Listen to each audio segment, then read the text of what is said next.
सामने जाके देख।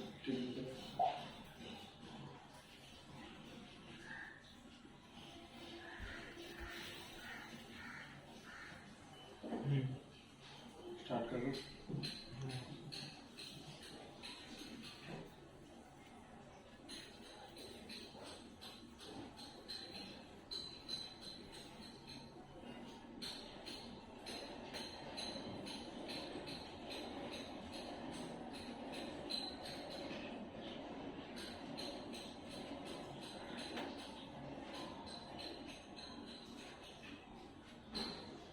हेलो,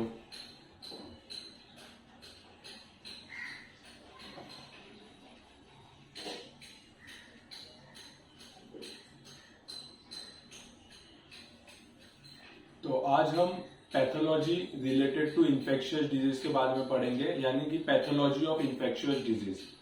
तो इन्फेक्शियस डिजीज सबसे पहले तो होता क्या क्या है उसके बारे में हम थोड़ा सा स्टडी करेंगे। तो सबसे पहले इन्फेक्शियस डिजीज का डेफिनेशन। तो इन्फेक्शियस डिजीज क्या होता है?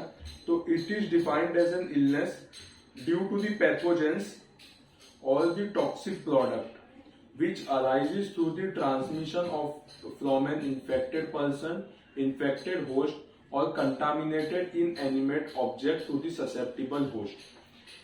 कोई भी बीमारी जो होता है अगर एक पर्सन से दूसरे पर्सन में स्प्रेड हो तो हम उसे क्या कहेंगे? इन्फेक्शियस डिजीज कहेंगे।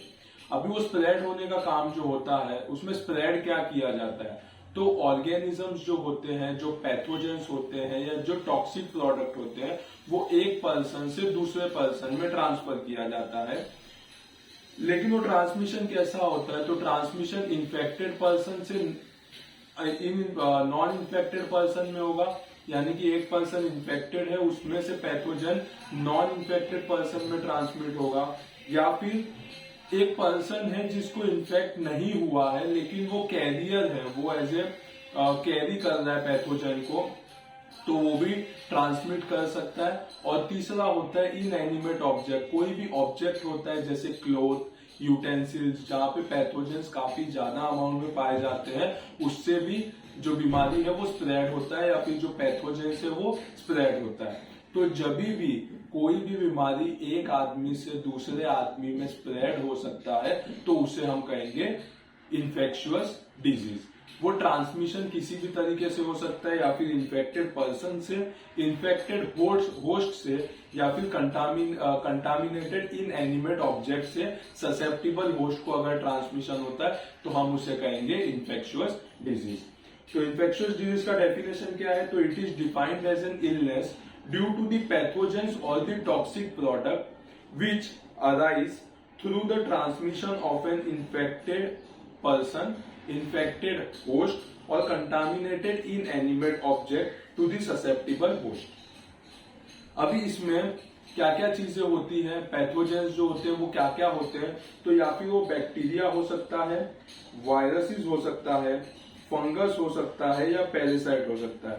तो बैक्टीरिया, वायरस, फंगस और पैरासाइट है, ये क्या करते हैं? ये रिस्पॉन्सिबल होते हैं इन्फेक्शियस डिजीज के स्प्रेड होने में। तो ये जो पैथोजेंस होते हैं, ये पैथोजेंस कौन से होते हैं? तो ये पैथोजेंस होते हैं बैक्टीरिया, वायरस, फंगस या फिर पैरासाइट। जैसे कि अगर हम एग्जाम्पल में देखेंगे तो एग्जाम्पल में आएगा ट्यूबरक्यूलोसिस, जिसे हम टीबी कहते हैं। दूसरा मलेरिया, जो कि पैरासाइट से स्प्रेड होता है। Leprosy, typhoid fever, cholera, pertussis, pneumonia, ये किसी ना किसी ऑर्गेनिज्म से स्प्रेड किया जाता है, जो कि ट्रांसमिट होता है एक पर्सन से दूसरे पर्सन, या फिर ये डायरेक्टली होता है, या फिर इन्फेक्टेड होस्ट के थ्रू होता है, या फिर इनएनिमेट ऑब्जेक्ट के थ्रू होता है। तो इसे हम कहते हैं इन्फेक्शियस डिजीज। अभी इन्फेक्शियस डिजीज के बारे में अगर हम सेंसिस में पढ़ेंगे तो हमें पता चलेगा कि कॉज ऑफ डेथ पूरे वर्ल्ड में सबसे ज्यादा अगर लोग मरते हैं तो इन्फेक्शियस डिजीज से मरते हैं। तो इन्फेक्शियस डिजीज जो है, infection rank high in the cause of death all over the world. पूरे वर्ल्ड में सबसे ज्यादा लोगों की डेथ होती है तो वो होता है इन्फेक्शियस डिजीज की वजह से। इसके आगे हम देखेंगे कि रीजंस क्या क्या है। तो रीजंस क्या क्या है? तो इसमें रीजंस में सबसे पहला और सबसे बेसिक आता है development of newer and antibiotic resistant strain.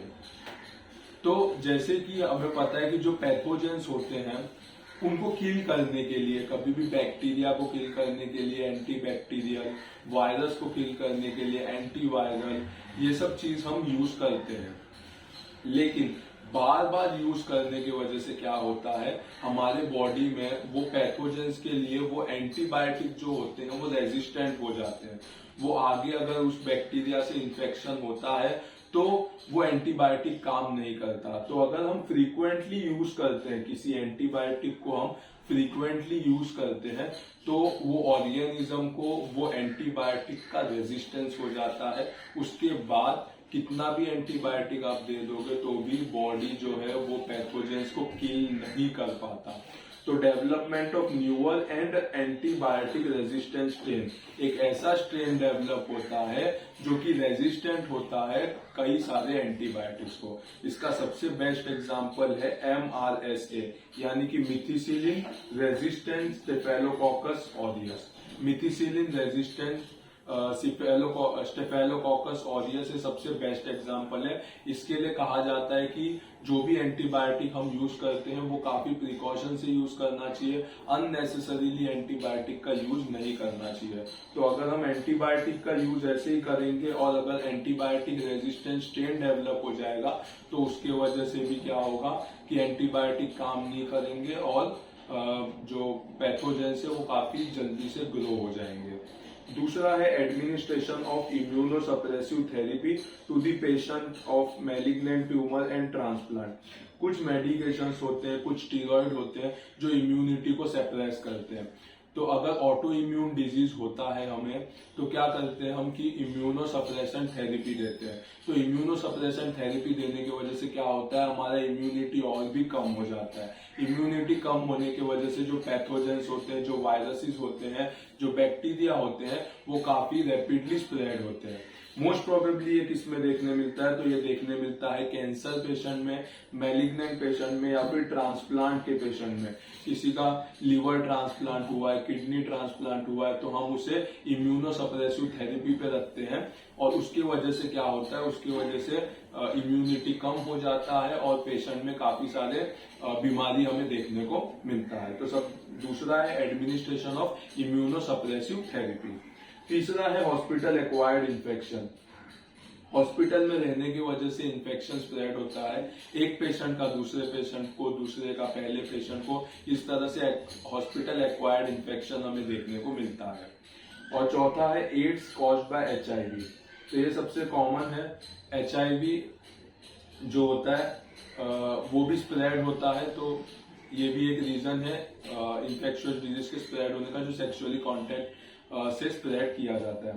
तो रीजन क्या है इन्फेक्शन बढ़ने का, तो सबसे पहला development of newer and antibiotic resistant strain, दूसरा एडमिनिस्ट्रेशन ऑफ इम्यूनोसप्रेसिव थेरेपी, तीसरा होता है हॉस्पिटल एक्वायर्ड इन्फेक्शन और चौथा है एड्स कॉज्ड बाय HIV।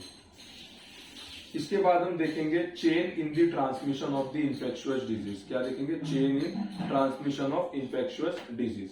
तो सबसे पहला आता है रिजर्वॉयर ऑफ पैथोजन। तो chain in the transmission of infectious disease, infectious disease जो होता है वो कैसे ट्रांसमिट होता है, तो सबसे पहला होता है रिजर्वॉयर ऑफ पैथोजन। एक ऐसा जगह होता है, या फिर वो ह्यूमन बीइंग में हो सकता है, या फिर वो एनिमल में हो सकता है, या फिर इंसेक्ट में हो सकता है, या फिर हमारे सॉइल में यानी मिट्टी में होता है, जहां पे पैथोजन का रिजर्वॉयर होता है।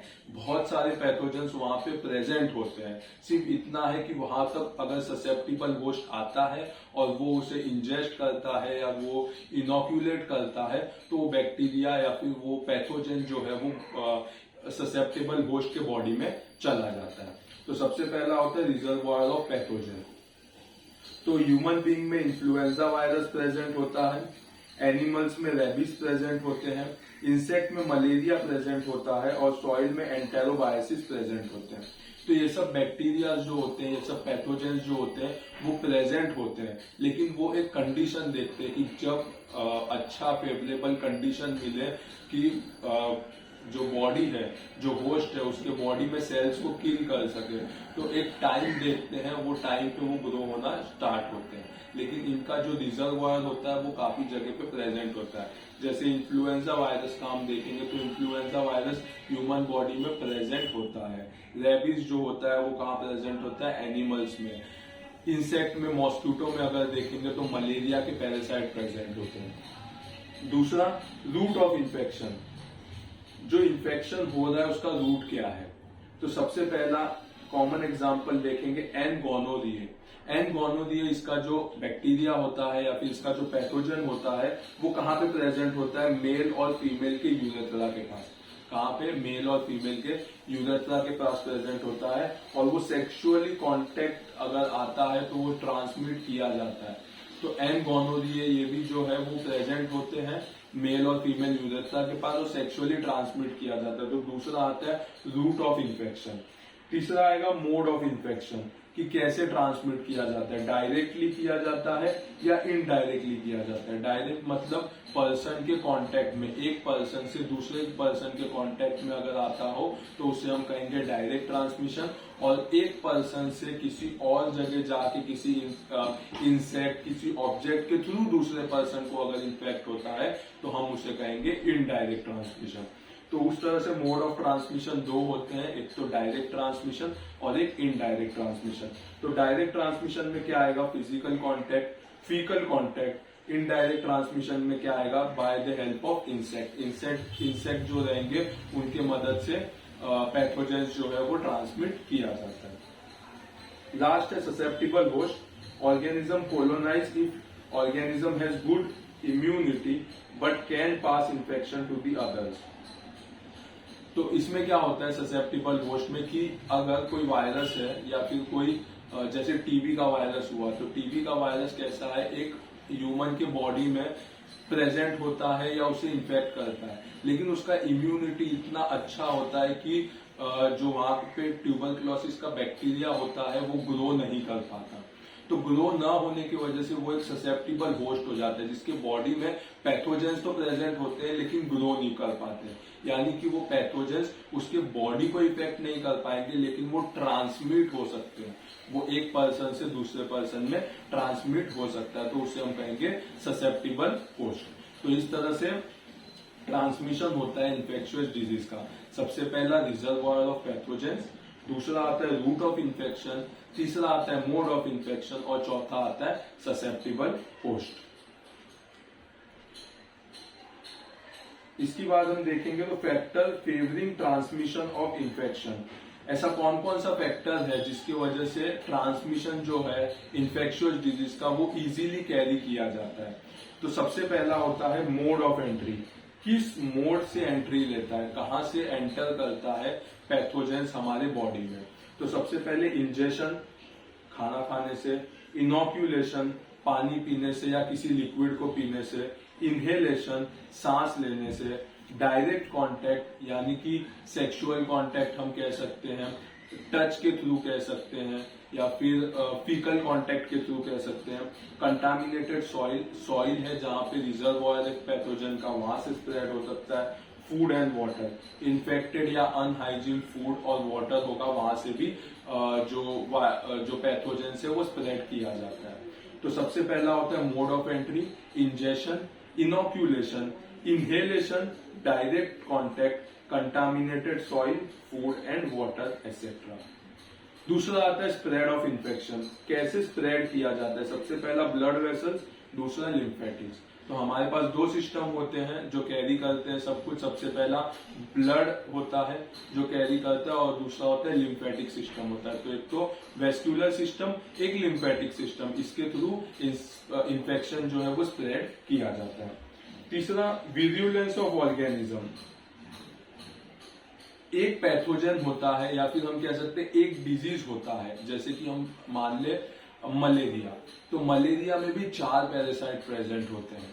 कैसे होते हैं? Plasmodium vivax, Plasmodium ओवेली, Plasmodium falciparum, Plasmodium malaria, ये 4 प्रेजेंट होते हैं उनके स्पीशीज। लेकिन इसमें से सभी स्पीशीज एक जैसे नहीं होते हैं, कुछ थोड़ा सा डोमिनेंट होते हैं, कुछ ज्यादा खतरनाक होते हैं, कुछ कम खतरनाक होते हैं। तो इसे हम कहते हैं विरुलेंस ऑफ ऑर्गेनिज्म।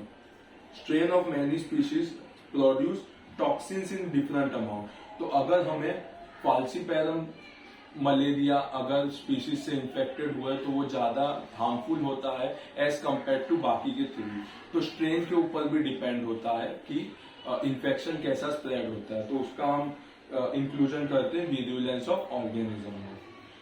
फिर प्रोडक्शन ऑफ टॉक्सिन, तो जो इन्फेक्शन हुआ है, जो पैथोजन है, वो टॉक्सिन कहाँ पे प्रोड्यूस करता है। सबसे पहला एंडोटॉक्सिन, यानी कि वो डायरेक्ट सेल वॉल को जाके डैमेज करता है, या फिर कह सकते हैं एक्सोटॉक्सिन, यानी कि वो एक ऑर्गन में लेके एक डिस्टेंट साइड के ऑर्गन को जाके इन्फेक्ट करता है। तो वो होता है प्रोडक्शन ऑफ टॉक्सिन। टॉक्सिन कैसा प्रोड्यूस करता है, एंडोटॉक्सिन या एक्सोटॉक्सिन। और लास्ट है प्रोडक्ट ऑफ द ऑर्गेनिज्म। कुछ कुछ ऑर्गेनिज्म होते हैं जिसके प्रोडक्ट जो होते हैं मतलब प्रोडक्ट जो होते हैं उसकी वजह से ट्रांसमिशन होता है या स्प्रेड होता है। तो जैसे कि एग्जांपल में देखेंगे हाइलियोलॉनिडेस बाय क्लोस्ट्रीडियम वेल्ची और स्ट्रेप्टोकाइनेस बाय स्ट्रेप्टोकोकाई। तो ये सब चीजें जो होती है वो ट्रांसमिशन को फेवर करती है, इनकी वजह से ट्रांसमिशन जो होता है वो अच्छे से हो पाता है। सबसे पहला होता है मोड ऑफ एंट्री, कहाँ से एंट्री लेता है। दूसरा स्प्रेड ऑफ इन्फेक्शन, इन्फेक्शन कहाँ से बढ़ रहा है, blood vascular system, lymphatic system से। थर्ड है विरुलेंस ऑफ ऑर्गेनिज्म, जो स्ट्रेन इन्फेक्ट किया है ह्यूमन बॉडी को, उसका पावर क्या है या फिर स्ट्रेन कितना हार्मफुल है। चौथा आता है प्रोडक्शन ऑफ टॉक्सिन, वो टॉक्सिन कहाँ पे प्रोड्यूस करता है, सेल के अंदर ही प्रोड्यूस करता है या फिर डिस्टेंट साइड पे प्रोड्यूस करता है। और लास्ट है प्रोडक्ट ऑफ ऑर्गेनिज्म, ऑर्गेनिज्म का प्रोडक्ट है वो कौन सा होता है। इसके बाद हम देखेंगे method of identification of organism. Organism को आइडेंटिफाई करने का मेथड क्या क्या होता है।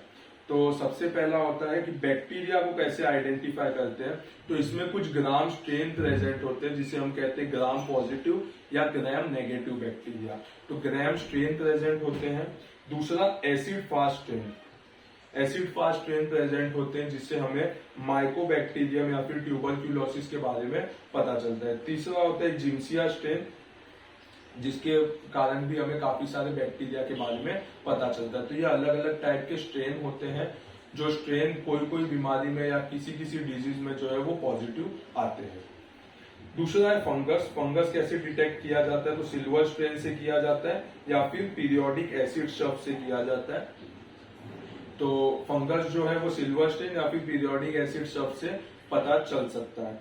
इसके बाद पैरासाइट में अगर हम देखेंगे तो जिम्सिया स्ट्रेन जो होता है उससे मलेरिया या फिर लीशमेनिया के बारे में पता चलता है, और सिल्वर स्ट्रेन जो होते हैं उससे न्यूमोसिस्टाइटिस के बारे में पता चलता है। और अगर हम होल एंड सोल देखेंगे हर वायरस के बारे में, अगर हम होल एंड सोल देखेंगे हर इसके वायरस या फिर पैथोजेंस के बारे में, तो कल्चर के थ्रू हमें पता चलता है। कहाँ से भी अगर हम पस या फिर किसी चीज का बॉडी सैंपल ले लेते हैं, उसमें अगर थोड़ा सा अमाउंट में अगर पैथोजेंस प्रेजेंट होता है तो किसी कल्चर पे इसे ग्रो किया जाता है, उसके बाद उसे अंडर माइक्रोस्कोप स्टडी किया जाता है, तो उसे हम कहते हैं कल्चर। दूसरा डीएनए पॉलीमरेज, तो डीएनए की मदद से भी हम स्टडी कर सकते हैं कि जो इन्फेक्शन किया है वो कौन सा ऑर्गेनिज्म है। और तीसरा है पॉलीमरेज चेन रिएक्शन, जिसे हम कहते हैं पीसीआर। काफी ज्यादा यूजफुल होता है, काफी महंगा टेस्ट होता है। इसमें अगर बहुत ही माइन्यूट अमाउंट में कोई बैक्टीरिया प्रेजेंट होता है तो उसे ग्रो किया जाता है और उसका स्टडी किया जाता है। तो इस तरीके से हम काफी सारे पैथोजेंस के बारे में स्टडी कर सकते हैं। अभी हम देखेंगे कुछ डिजीज के बारे में और उसके कुछ पॉजिटिव एजेंट, यानी कि कुछ डिजीज और उसमें उसको स्प्रेड करने वाले कुछ पैथोजेंस के बारे में। तो सबसे पहला है टाइफॉइड। तो टाइफॉइड फीवर स्प्रेड किया जाता है साल्मोनेला टाइफी नाम के पैथोजेन से। तो टाइफॉइड फीवर आएगा साल्मोनेला टाइफी। दूसरा आएगा प्लेग, स्प्रेड किया जाता है येल्सिनिया पेस्टिस से। Whooping cough, bordetella pertussis, chancroid, haemophilus ducreyi, gonorrhoea, neisseria gonorrhoeae, cholera, vibrio cholerae, diphtheria, corynebacterium diphtheriae, lobar pneumonia spread किया जाता है, streptococcus pneumoniae, staphylococcus aureus and klebsiella pneumoniae, इन पैथोजेन से spread किया जाता है।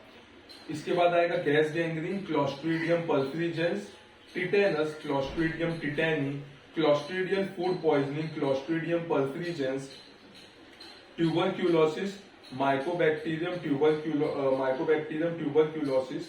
उसके बाद आएगा लेप्रेसी, माइकोबैक्टीरियम लेप्रे और सिफेलिसिस, ट्रेपोनीमा पैलिडियम। तो इस सब चीजों से जो है इन सब पैथोजन से क्या होता है, ये बीमारी स्प्रेड किया जाता है।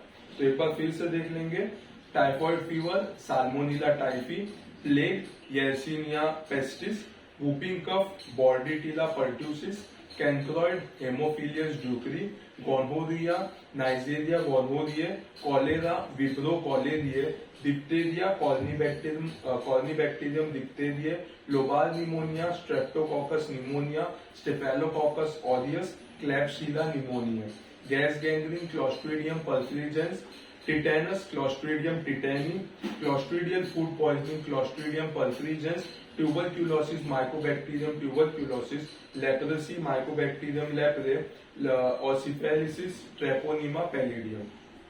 तो इस सब पैथोजन से ये सब डिजीज जो है वो स्प्रेड किया जाता है। इसके बाद हम एक टॉपिक या फिर एक डिजीज के बारे में देखेंगे, काफी इंपॉर्टेंट टॉपिक है, जिसे हम कहते हैं प्लेग। तो जैसे कि हमने काफी बार मूवीज में या बहुत सारे जगहों पे देखा है, प्लेग की साथ आई है या फिर हम कह सकते हैं प्लेग फैला हुआ है। प्लेग से काफी सारे लोगों का डेथ होता है। प्लेग एक बहुत ही खतरनाक इन्फेक्शियस डिजीज है। हमारी हिस्ट्री में काफी बार ऐसा हो चुका है कि प्लेग जो है वो फैल चुका है। बहुत बार ऐसा हुआ है कि पूरा का पूरा डिस्ट्रिक्ट ही उसके इन्फ्लुएंस में आ गया है। काफी सारे लोगों का डेथ हो चुका है प्लेग की वजह से। तो ये काफी ज्यादा हार्मफुल इन्फेक्शियस डिजीज है। इसके बारे में थोड़ा थोड़ा सा हम पढ़ेंगे। तो प्लेग सबसे पहले इसका एक दूसरा नाम है जिसे हम कहते हैं black death. Most probably gangrene formation की वजह से इसका डेथ होता है, इसीलिए इसे हम कहते हैं ब्लैक डेथ, जिसका दूसरा नाम है प्लेग। तो प्लेग होता क्या है? तो प्लेग एक इन्फेक्शियस डिजीज है। ये एक टाइप का बहुत ही खतरनाक इन्फेक्शियस डिजीज है। अगर ये किधर स्प्रेड होना स्टार्ट होता है तो ये बहुत मुश्किल से रुक पाता है।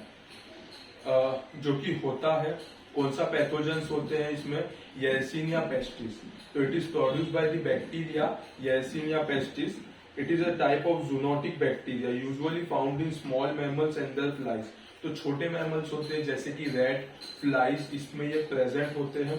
It is transmitted between the animal through the flies. तो रैट होते हैं, फ्लाइज होते हैं, इसके मदद से ये ट्रांसमिट किया जाता है। तो प्लेग क्या है? It is an infectious disease caused by the bacteria Yersinia pestis. Yersinia pestis नाम के बैक्टीरिया से स्प्रेड किया जाता है, जो कि मिलता है मोस्ट प्रोबेबली छोटे मैमल्स में, जैसे कि रैट हुआ, माइस हुआ, फ्लाइज हुए, इनमें प्रेजेंट होते हैं, जो कि ट्रांसमिट किया जाता है एनिमल्स में। इन्हीं के थ्रू ट्रांसमिट किया जाता है। ह्यूमन बीइंग कैसे इन्फेक्ट होते हैं? तो ह्यूमन बीइंग इन्फेक्ट होते हैं by the bite of the infected vector fly. जो फ्लाइज होते हैं उनके काटने से ये प्लेग जो है वो स्प्रेड होता है। दूसरा, unprotected contact with the infectious body fluid और द कंटामिनेटेड मटेरियल। किसी एक ह्यूमन बीइंग को अगर प्लेग हुआ है तो उसका बेडशीट, उसका क्लोथ, उसका यूटेंसिल्स सब कुछ अलग रखा जाता है। कोई अगर पर्सन बेयर हैंडेड उसके कांटेक्ट में आता है तो उसे भी इन्फेक्शन होने का चांसेस होता है। तो ये स्प्रेड होता है अनप्रोटेक्टेड कांटेक्ट से। तीसरा, inhalation of the respiratory droplets. तो अगर पेशेंट के सामने है, मास्क नहीं पहना है और उसका ड्रॉपलेट अगर हमने इनहेल किया, जो कि बहुत टाइनी ड्रॉपलेट्स होते हैं, तो इससे भी स्प्रेड होता है। मोस्ट प्रोबेबली न्यूमोनिक प्लेग जो होते हैं वो इनहेलेशन से या फिर रेस्पिरेटरी ड्रॉपलेट से स्प्रेड किया जाता है। तो ह्यूमन बीइंग कैसे इन्फेक्ट होते हैं? सबसे पहले इन्फेक्टेड कोई भी वेक्टर होगा, फ्लाइज होगा, रैट, माइस होगा, इनके काटने से होता है। दूसरा, अनप्रोटेक्टेड कॉन्टेक्ट से होता है, यानी कि बेडशीट, यूटेंसिल्स, क्लोथ, ये सब यूज करने की वजह से होगा। तीसरा, inhalation of respiratory droplets. Most probably pneumonic plague में ये देखने को मिलता है। अगर अभी भी हम सेंसिक्स देखेंगे तो 1000 से 3000 केसेस हमें एनुअली देखने मिलते हैं प्लेग के। प्लेग के केसेस 1000 से 3000 annually all over the world में, मतलब 1000 से 3000 तक के केसेस हमें देखने को मिलते हैं पूरी दुनिया में।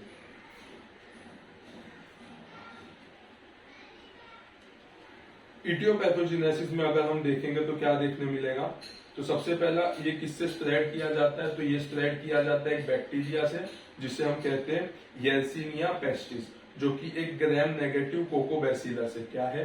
ग्राम नेगेटिव कोकोबैसिलस है। इसका आइडेंटिफिकेशन क्या कैसे होता है, तो फ्लोरोसेंस एंटीसीरा मेथड होता है, इसके थ्रू प्लेग का जो है वो आइडेंटिफिकेशन किया जाता है। इसके बाद थोड़ा सा पैथोजेनेसिस के बारे में हम देखेंगे। तो इन्फेक्शन कैसे होता है, तो जैसे कि पता चला हमें इन्फेक्शन जो होता है वो मैमल्स के काटने से, वेक्टर के काटने से होता है, अनप्रोटेक्टेड कांटेक्ट से होता है, या फिर इनहेलेशन से होता है। तो infection occur by rat flies और बाय इनहेलेशन। जब भी इसका जो बैक्टीरिया होता है वो बॉडी में अगर जाता है या फिर ब्लड स्ट्रीम में जाता है, after entering the blood stream, ये मोस्ट प्रोबेबली सबसे पहला जाता है लिम्फ नोड में। कहां पे जाता है? लिम्फ नोड, यानी कि लिम्फेटिक सिस्टम को जाके अटैक करता है। यहाँ पे क्या होता है, यहाँ पे फैगोसिटाइज्ड होता है फैगोसाइटिक सेल से। तो जैसे कोई बैक्टीरिया आता है प्लेग का, सबसे पहला वो जाके लिम्फ नोड को अटैक करता है। लिम्फ नोड को अटैक करने की वजह से हमारा इम्यून सिस्टम एक्टिवेट हो जाता है और वहां पे क्या होता है, मोनोसाइट न्यूट्रोफिल जाके जो बैक्टीरिया होते हैं उनको किल करना स्टार्ट करते हैं। उसके साथ साथ क्या होता है, they proliferate rapidly giving rise to the tender lymphadenopathy. ये जो बैक्टीरिया होते हैं प्लेग के काफी तेजी से स्प्रेड होते हैं, जिसकी वजह से क्या होता है, लिम्फेडेनोपैथी डेवलप होता है, टेंडर स्वोलन लिम्फ नोड हमें देखने को मिलता है। मोस्ट प्रोबेबली एक्सिला रीजन में लिम्फ नोड जो देखने मिलता है वो अगर टेंडर देखने मिले, रेडिश देखने मिले, स्वोलन देखने मिले, तो कहीं ना कहीं वो पेशेंट प्लेग से भी इन्फेक्टेड है, ऐसा मानना चाहिए। ये इन्फेक्शन जो होता है वो 24 से 48 आवर्स के बीच में हो जाता है।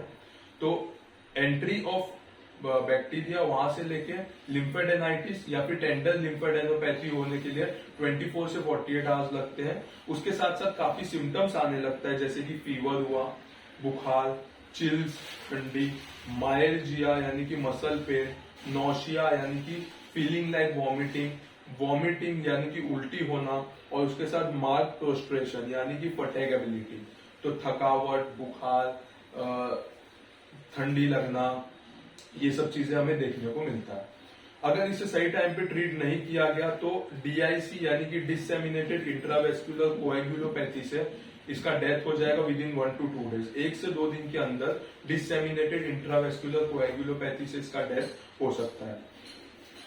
और इसमें हमें पेटिचिया इस्चिमोसिस देखने मिलेंगे, जिसकी वजह से गैंग्रीन फॉर्मेशन देखने मिलेगा, जिसे हम कहते हैं ब्लैक डेथ। तो डिससेमिनेटेड इंट्रावेस्कुलर कोएगुलोपैथी होगा, जिसमें हमें पेटिचिया देखने मिलेगा, यानी कि ब्लड के स्पॉट्स देखने मिलेंगे बॉडी पे। एक्सट्रीमिटीज जो होंगे या फिर जो ऑर्गन्स होंगे वहां पे गैंग्रीन फॉर्मेशन होगा, ब्लड सप्लाई स्टॉप होने की वजह से वहां पे टिश्यू डेथ होगा, नेक्रोसिस होगा, गैंग्रीन फॉर्मेशन होगा, स्किन ब्लैक होते जाएगा, इसीलिए इसे हम कहते हैं black death. The patient fluid are highly infectious and can be transmitted by one person to the other person जो कांटेक्ट में रहते हैं। तो ये जो प्लेग होता है इसमें अगर अनप्रोटेक्टेड कांटेक्ट होगा तो एक पर्सन से दूसरे पर्सन में काफी रैपिडली बैक्टीरिया जो है वो स्प्रेड होते जाएगा। इसके बाद हम देखेंगे मॉर्फोलॉजिकल फीचर्स। तो जैसे कि हमने देखा है कि मलेरिया में भी 4 टाइप के स्पीशीज होते हैं, उसी तरह से 4 स्पीशीज प्लेग के भी होते हैं, या फिर हम कह सकते हैं 4 टाइप के प्लेग होते हैं। सबसे पहला होता है ब्यूबोनिक प्लेग, सेप्टिसेमिक प्लेग, टाइफॉइडियल प्लेग और न्यूमोनिक प्लेग। 4 टाइप के प्लेग होते हैं। सबसे पहला होता है ब्यूबोनिक प्लेग, सेप्टिसेमिक प्लेग, टाइफॉइडियल प्लेग और न्यूमोनिक प्लेग। तो इसके बारे में शॉर्ट में थोड़ा थोड़ा चीज हम देखेंगे। सबसे पहले ब्यूबोनिक प्लेग। तो ब्यूबोनिक प्लेग होता क्या है, तो स्प्रेड कैसे होता है, it is rapidly appearance of tender fluctuant and enlarged regional lymphadenopathy, several centimeter in diameter, discharging sinuses on the skin। Bubonic plague अगर स्प्रेड होता है तो इसमें क्या देखने मिलता है, इसमें टेंडर लिम्फेडेनोपैथी या फिर लिम्फ नोड स्वलन देखने मिलता है, जिसका डायमीटर फ्यू सेंटीमीटर्स तक हो सकता है। तो काफी बड़ा लिम्फ नोड देखने मिलता है। उसके साथ साथ क्या देखने मिलता है, जो लिम्फ नोड्स में पस या फिर साइनस फॉर्मेशन देखने मिलता है, डिस्चार्जिंग साइनसिस देखने मिलता है स्किन पे। अगर माइक्रोस्कोपिकली हम देखेंगे तो हमें क्या देखने मिलेगा, तो प्लेग में मोस्टली सब जगह पे नेक्रोसिस देखने मिलता है, टिश्यू डेथ देखने मिलता है, गैंग्रीन फॉर्मेशन देखने मिलता है। तो नेक्रोसिस देखने मिलेगा in and around the affected lymph node के अंदर और लिम्फ नोड के आजू बाजू में नेक्रोस टिश्यू देखने मिलेंगे, या फिर हम कह सकते हैं गैंग्रीन फॉर्मेशन देखने मिलेगा। उसके साथ साथ मल्टीपल नेक्रोटाइजिंग ग्रेन्यूलोमास, तो ग्रेन्यूलोमास देखने मिलेंगे जो कि डेथ हो जाता है, नेक्रोटाइजिंग देखने मिलेंगे। मोनोन्यूक्लियर इंफ्लामेटरी रिस्पॉन्स, यानी कि जिस जगहों को इन्फेक्ट करते हैं वहां पे हमारे सोल्जर्स एक्टिवेट हो जाते हैं, मोनोसाइट, न्यूट्रोफिल्स, मैक्रोफेजिस, तो इसकी वजह से हमें मोनोन्यूक्लियर इन्फ्लामेशन देखने मिलेगा रिस्पॉन्स। और लास्ट है सेल्यूलाइटिस इन दी विसिनिटी, तो वो स्ट्रक्चर के आजू बाजू में हमें cellulitis, swelling, pus formation, warmness, ये सब हमें देखने को मिलेगा। दूसरा है सेप्टिसेमिक प्लेग, तो it is a form of progressive fulminant bacterial infection caused with profound septicemia in the absence of apparent regional lymphadenitis।